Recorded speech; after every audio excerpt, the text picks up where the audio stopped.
మరో యుద్ధం ప్రారంభమైంది. ప్రచండంగా ఉధృతమవుతోంది. ఈ సమర సంక్షోభ సూత్రకర్త ఇజ్రాయెల్ కాగా, యుద్ధ ప్రణాళికను అమలుపరుస్తోన్న దేశం అమెరికా. ఇరాన్ ఇప్పటికే అణ్వాయుధాలను అభివృద్ధి పరుచుకున్నదని, అమెరికాపై దాడులకు సైతం సంసిద్ధమవుతోందని అమెరికా అధ్యక్షుడు డొనాల్డ్ ట్రంప్కు ఇజ్రాయెల్ నూరిపోసింది. తక్షణమే యుద్ధ చర్య చేపట్టకపోతే ఇరాన్ నుంచి అణ్వాయుధ దాడికి గురికావాల్సి ఉంటుందని ఇజ్రాయెల్ హెచ్చరించింది. నిజమేమిటి? వర్గీకృత సమాచారం భద్రతకు సంబంధించిన అత్యంత రహస్య విషయాలు అందుబాటులో ఉన్న ఉన్నత స్థాయి అధికారులు అమెరికాకు ఇరాన్ నుంచి అణ్వాయుధ దాడుల సంభావ్యతను నిర్ద్వంద్వంగా తోసిపుచ్చారని ది వాల్ స్ట్రీట్ జర్నల్ వెల్లడించింది. అయినప్పటికీ అమెరికా అధ్యక్షుడు డొనాల్డ్ ట్రంప్ ఇజ్రాయెల్ తోడ్పాటుతో ఇరాన్కు వ్యతిరేకంగా పూర్తిస్థాయి యుద్ధాన్ని ప్రారంభించారు. ఇరాన్ నుంచి అమెరికాకు అణ్వాయుధ దాడి ముప్పు అనేది ఒక పచ్చి అబద్ధం. గతంలో ఇరాక్కు వ్యతిరేకంగా ఇటువంటి నిరాధార వదంతుల ప్రచారం జరిగింది. నాటి ఇరాక్ నియంత సద్దాం హుస్సేన్ సామూహిక జనహనన మారణాయుధాలను సమకూర్చుకున్నాడన్న ఆరోపణలతో 2003లో అమెరికా అధ్యక్షుడు జార్జ్ బుష్ ఆ దేశాన్ని ఆక్రమించుకున్నాడు. లిబియా నియంత గడాఫీ పెద్ద ఎత్తున పౌరులను హతమార్చేందుకు పథకాలు సిద్ధం చేసుకున్నాడనే ప్రచారం అమెరికన్ మీడియాలో జరిగింది. లిబియాలో సంక్షోభాన్ని నివారించేందుకు ఆ దేశంలో సైనిక జోక్యానికి 2011లో అధ్యక్షుడు బరాక్ ఒబామా ఆదేశించారు. వెనిజులాలో పాలన మార్పుకై మన్రో సిద్ధాంతాన్ని అధ్యక్షుడు డొనాల్డ్ ట్రంప్ మళ్లీ తలకెత్తుకున్నాడు. ఇరాన్కు వ్యతిరేకంగా యుద్ధాన్ని ప్రారంభించేందుకు సిద్ధాంతాన్ని పశ్చిమాసియాకు కూడా వర్తింపచేశాడు. గతంలో ఇరాక్, లిబియాలో, ఇప్పుడు ఇరాన్లో అమెరికా సైనిక జోక్యాలు ఎంతమాత్రం చట్టబద్ధమైనవి కావు. అమెరికా కాంగ్రెస్ అనుమతి లేకుండా మరో దేశంపై యుద్ధాన్ని ప్రకటించే అధికారం అమెరికా అధ్యక్షుడికి లేదు. ఈ నిబంధన ప్రకారం ఇరాక్, లిబియా, ఇరాన్లో సైనిక జోక్యాలు పూర్తిగా అక్రమమైనవి. ఇటువంటి సైనిక జోక్యాలు ఐక్యరాజ్య సమితి అధికార పత్రానికి కూడా వ్యతిరేకమైనవి. ఈ సైనిక జోక్యాలు పూర్తిగా న్యాయ విరుద్ధమైనవి. ఒక సార్వభౌమిక దేశంలో పాలన మార్పునకు పూనుకునేందుకు మరే దేశానికి అధికారం లేదు. మరో దేశంలో పాలన మార్పునకు పూనుకోవడం అంతర్జాతీయ న్యాయ సూత్రాలకు విరుద్ధమైనదే. ఉక్రెయిన్కు వ్యతిరేకంగా రష్యా చేస్తున్న యుద్ధం ఎంతగా న్యాయ విరుద్ధమైనదో, వెనిజులా అధ్యక్షుడు మదురోను అమెరికా కిడ్నాప్ చేయడం కూడా అంతే న్యాయ విరుద్ధమైనదే. ఇరాన్ అధినేత అయతుల్లా ఖమేనీని, ఆయన సహచర నాయకులను ఇజ్రాయెల్ హతమార్చడం కూడా అంతే న్యాయ విరుద్ధమైనదని మరి చెప్పనవసరం లేదు. ఖమేనీ మరణం పట్ల భారత్ 6 రోజుల తర్వాత మాత్రమే సంతాపం వ్యక్తం చేసింది.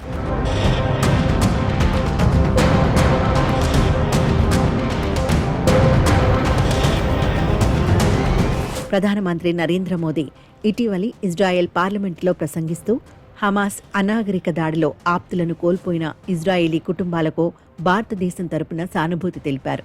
ఈ సంక్షోభ సమయంలోనూ ఆ తర్వాత కూడా ఇజ్రాయెల్కు భారత్ బాసటగా ఉంటుందని ఆయన ప్రకటించారు.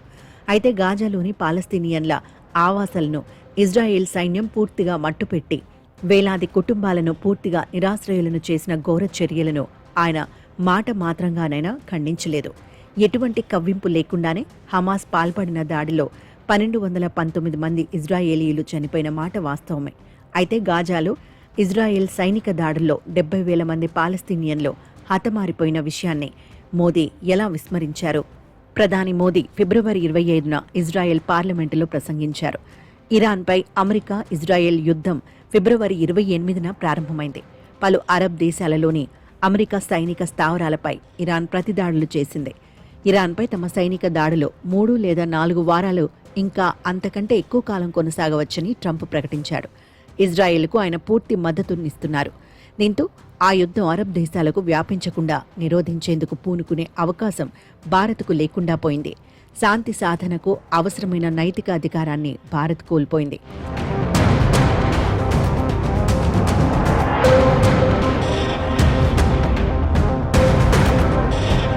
ఇరాన్లో పాలనా మార్పును సాధించడమే అమెరికా, ఇజ్రాయెల్ల ప్రధాన లక్ష్యం.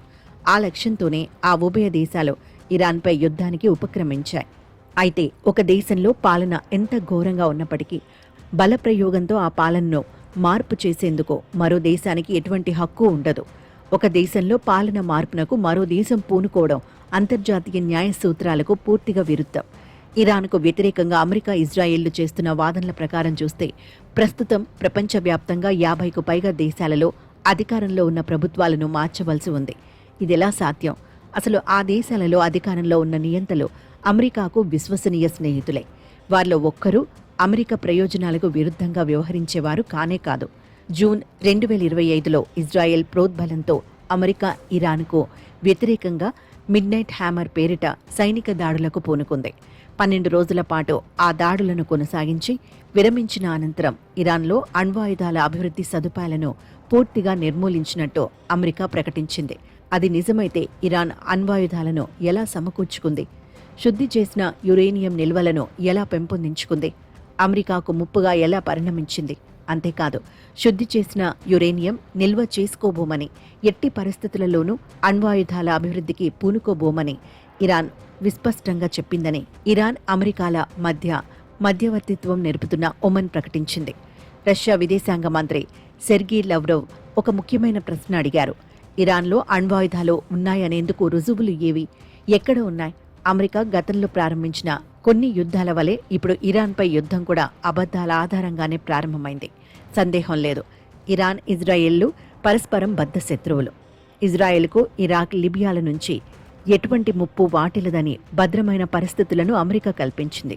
సౌదీ అరేబియాతో ఇజ్రాయెల్ శాంతి ఒప్పందం కుదుర్చుకున్నది. కనీసం కొంతకాలమైనా సౌదీతో శాంతి సుస్థిరంగా ఉండవచ్చు.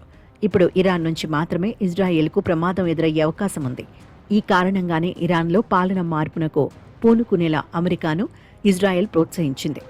అయతుల్లా ఖమేనీ నేతృత్వంలోని ప్రభుత్వాన్ని కూల్చివేసి కొత్త పాలకులను తీసుకురావడం ద్వారా ఇరాన్ను పూర్తిగా దాసోహం చేసుకోవాలని అమెరికాను ఇజ్రాయెల్ ఒత్తిడి చేసింది. ఇదొక అసంగత సిద్ధాంతం. ఒక ప్రభుత్వ పాలన ఎంత నరకప్రాయంగా ఉన్నప్పటికీ ఆ పాలనను మార్చివేసే హక్కు పూర్తిగా ఆ దేశ ప్రజలదే కానీ మరో దేశానికి ఎంత మాత్రం ఉండదు. ఇరాన్పై తమ దాడులు అసాధారణంగా విజయవంతమవుతున్నాయని అమెరికా, ఇజ్రాయెల్లు ప్రకటిస్తున్నాయి. ప్రముఖ ఇజ్రాయేలీ పాత్రికేయుడు అలోన్ మిజ్రాహీ ఆ ప్రకటనలతో విభేదించారు. ఇది నిస్సైనిక యుద్ధం. యంత్రాలతో పోరాడుతున్నాయి. ఈ అత్యంత భయంకరమైన మారణాయుధాలు ఎవరికైతే విడుపు లేకుండా అందుబాటులో ఉంటాయో వారికే విజయం సమకూరుతుంది అని ఆయన వ్యాఖ్యానించారు.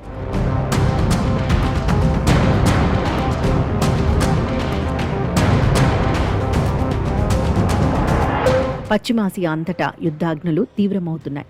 విధ్వంసం ఉధృతమవుతోంది. ఆ ప్రాంతంలో భారత్కు విశేషంగా ఆర్థిక, రాజకీయ, మానవ వనరుల ప్రయోజనాలు ఉన్న ప్రాంతమది. Jordan, Kuwait, Bahrain, Qatar, Saudi Arabia, United Arab Emirates, ఇరాక్లోని అమెరికా సైనిక స్థావరాలపై ఇరాన్ దాడులు చేస్తోంది. ఆ దేశాలన్నిటా 1 కోటి మంది భారతీయులున్నారు. మన చమురు దిగుమతులకు ప్రధాన ఆలంబనగా ఉన్న దేశాలవి. ఆ దేశాలకు మన ఎగుమతులు తక్కువేమీ కాదు. ఇంకా ఇతరత్ర కీలక ఆర్థిక ప్రయోజనాలు ఉన్నాయి. ఇరాన్లోని సిస్తాన్, బలూచిస్తాన్ రాష్ట్రంలో ఒమన్ గల్ఫ్ తీరంలో చాబహార్ నౌకాశ్రయ నిర్మాణానికి మన దేశం ఇప్పటికే $370 మిలియన్ ఆర్థిక సహాయం సమకూర్చింది. పాకిస్తాన్తో సంబంధం లేకుండా ఆఫ్ఘనిస్తాన్, మధ్య ఆసియా దేశాలకు సరుకుల రవాణాకు వెసులుబాటు కల్పిస్తోన్న నౌకాశ్రయమది. ఇలా ఎన్నో ప్రయోజనాలు ఉన్నందునే పశ్చిమాసియా దేశాలకు న్యూఢిల్లీ ఉదారంగా ఆర్థిక సహాయం అందిస్తోంది. అయినా పశ్చిమాసియాలో ఇజ్రాయెల్ లక్ష్యాలను భారత్ అవకాశవాదంతో ఆమోదించిన దృష్ట్యా ఆ కీలక ప్రాంత వ్యవహారాలను శాంతి స్థాపన దిశగా ప్రభావితం చేయగల నైతిక పలుకుబడిని భారత్ కోల్పోయింది.